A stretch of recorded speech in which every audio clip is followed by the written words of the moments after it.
to make this little door hanger, kind of, I'm not even sure what you would call it. But anyway, what I did was, since I'm making this specifically for the door on my sewing table here, I did the measurements and then I figured out how big I wanted it, and I didn't want it exactly to the size of the door because it might not hang right, it might not look right, it might overlap, it might get in the way of the hinges, might get in the way of the metal closure, because this is a personal thing. This one that I'm making here is based on the size of the door on my particular sewing cabinet, and it giving you measurements for how I did that is not really going to do you any good. But I will tell you, measure the width of your door, measure the height of your door, and once you've done that, you decide how big you want this. And I wanted mine to be a couple of inches smaller within, and it's probably going to be about 5 or 6 inches shorter on the length. And that's just because I didn't want it hanging to the very bottom. I didn't want it swinging when I went to open the door. And the reason I'm making two-sided, I've already got my pieces pinned together here, is because I noticed that when I opened my cabinet door on my table here, that I have plenty of space, at least maybe 3 or 4 inches, and I could put a piece with pockets on the inside of the door to maybe hang patterns or things like that. So, you guys, right here I have already prepped mine, and I just didn't want to take them apart, because what I did was I went and recut and pinned them together with wrong sides facing together and cut them so that everything was neat. And it may look like here that my cut is not neat, but that's just the way I laid the fabric and I cut the originals, and it's, you know, it's beyond the point of being able to do anything about that. But I promise you that it's pretty much square on the sides and everything is cut neat. So anyway, I pinned mine with wrong sides facing together, but I'll open one up and show you. I have them, for some reason this interfacing is not wanting to stick today. It's starting to kind of tick me off a little bit. But each side has interfacing, that's both sides. And this is the back, which will be the inside facing the door. You won't even see this. So that's why I use just random fabric that I have tons of this floral fabric here that a friend gave me a few years ago, and I'm never going to use it all. But anyway, I have this lovely sewing fabric, that sewing themed fabric that my friend Michelle gave me a couple of years back, and I really love it. I told her a while back I'm so stingy with it because I wanted to save it for special projects, and to me this is a special project. So anyway, you'll have 2 of each panel. So I've got 2 of the sewing themed fabric, and then I've got 2 of the floral fabric, and each panel has interfacing on it. And this I have already ironed on. Supposed to be sticking, but it's just not today for whatever reason.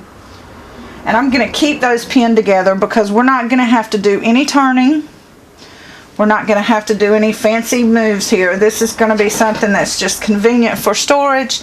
So anyway, and since I'm going to hang mine on my door, I cut 3 pieces of fabric, and I'm not going to turn these either, and I didn't want them to be too bulky, so I pressed over about a 1/2 inch on each side for all 3, and then I'm just going to sew down. And I'm not going to do every step in this video because I feel like it's wasteful, but I'm going to sew a couple of lines down to keep that fabric down, and that's just going to keep it hanging over the door. Now we'll go to the pockets.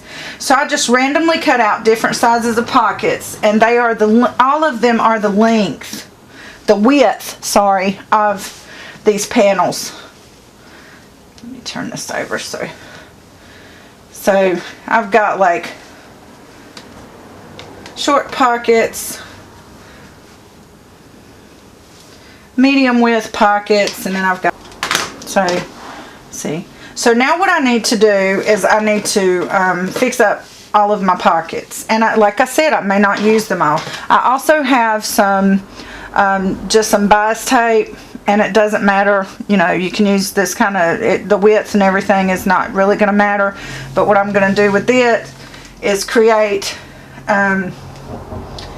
this piece across here, and I'm not going to sew it all the way across. I'm going to make loops so that I can hang my scissors and things in there. So the first thing that I need to do is I'm going to go over to the machine, and I'm going to finish off these hanging loops with the stitches And then I'm going to take each pocket, each and every single pocket, and I'm going to create a top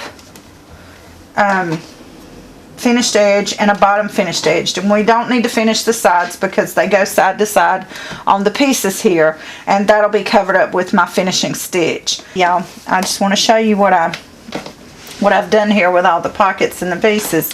Now first I took 2 pieces of this bias tape, and you can see this is a piece I didn't sew up, but it has a side that opens. And what I did was I sewed that side closed because I'm not going to use it like bias tape. It's going to be, I'm going to create loops to hang things. And it's almost double the length, the width of the piece here. But that's okay because we want to make some loops. And it may be a little more than I need, and I just clip it off when I get to the end, so that's no big deal. So anyway, I've got 2 pieces of that, one for each side. And you could use bias tape to create these hanging loops if you're going to make a door hanger like I'm doing.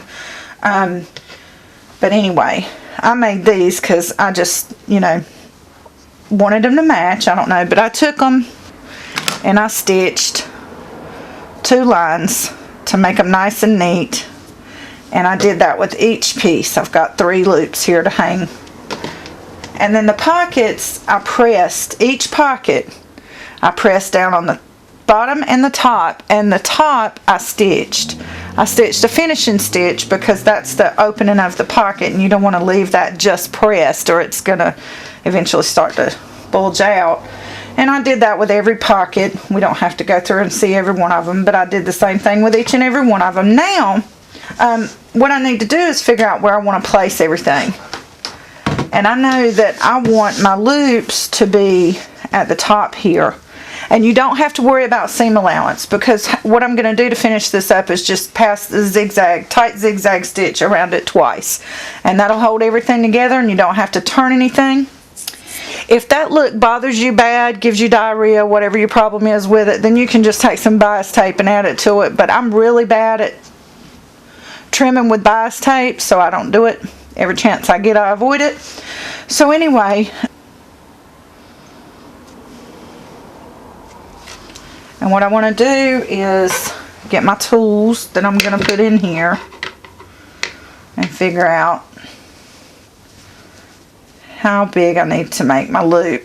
And I know that's not going to go anywhere if I do it like that, so I'm going to pin right there.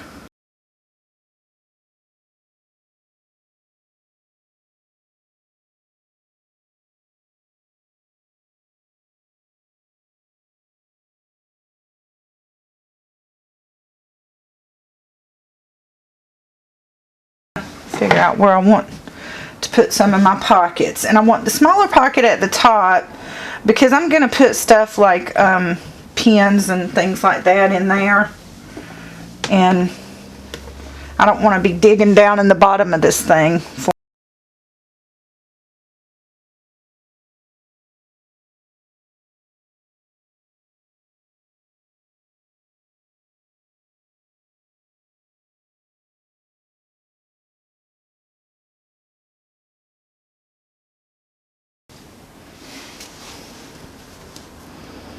And you can overlap your pockets too. I mean, that's not a big deal, as long as you can sew the bottom. So what I would do, since I'm overlapping these two, is I'll fold this pocket down and sew the bottom of this one, and then I'll put it back up there, and I'll, you know, so on and so forth. So now I'm just doing placement, you know, where do I want everything to be. Okay, so this is what'll be the front panel for me. It'll be on the outside of the door. So I'm going to lay this aside, and I'm going to get the other panel ready.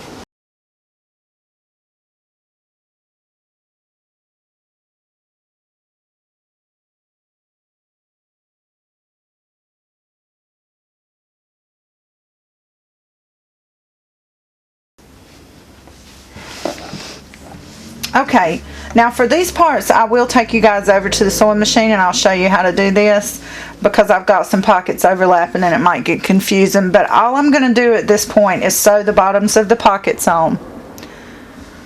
And I'll do that with each pocket, and then I'll take the This one with the loops on it, I'm going to sew, we're not going to sew across because then what are you doing? You're just connecting bias tape. We're going to sew where I've got these pins. The pins are basically my marks. I'm also going to sew them, tack them on the ends so that when I get ready to do that finishing edge, they don't bunch up.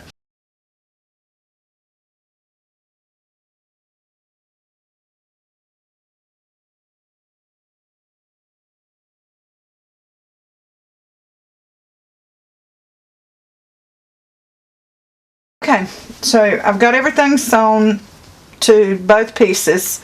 At least I've got the bottoms of the pocket sewn, and I've got my loopy thing up there sewn. So now what I need to do is I need to connect the hanging loops.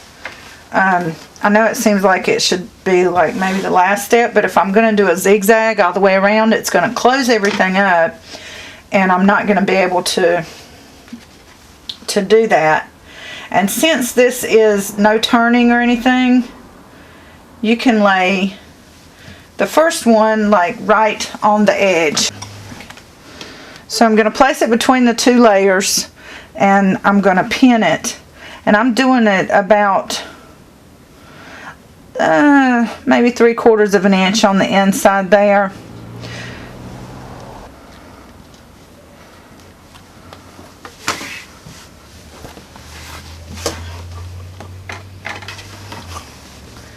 Then I'm going to go ahead and place the other one on the other side all the way over.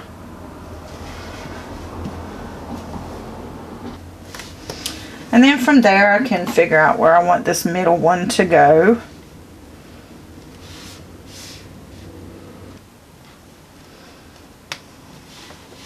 Okay, so I'm going to take them to the machine, and I'm going to tack them in this first one, and then I will attach them. And you make sure you get them at the top. And you don't want your pockets hanging on there upside down. That'd be useless.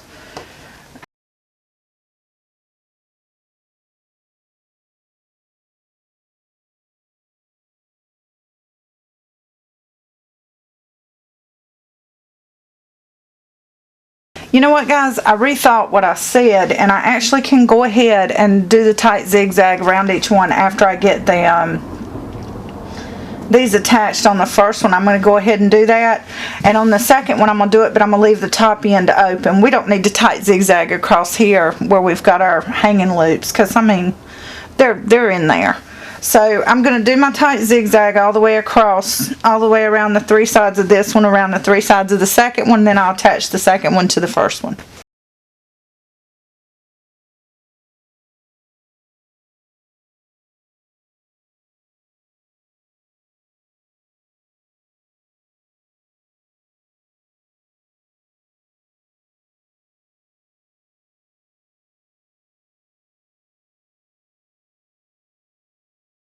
Okay, you know, I'm going to show you this last panel I did before I put the loops on, because you probably saw in the speed up that after I did the zigzag, I actually did a straight stitch all the way around the three sides.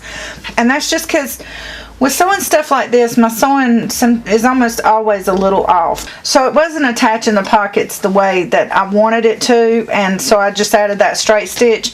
If you really want to add bias tape and you know what you're doing, you're welcome to do it. I'm just really bad at it, and I feel like it ruins a lot of my projects, and it causes me to get frustrated and give up, so I usually don't do it. But at this point, all I need to do is attach the loops to this one. Okay, y'all know what? I was so unhappy with the way that looked when I was trying to stuff that down in that second piece that I'm just gonna like sew this straight on to the back side of this, because I feel like it's gonna come out a lot neater. It's gonna hang better.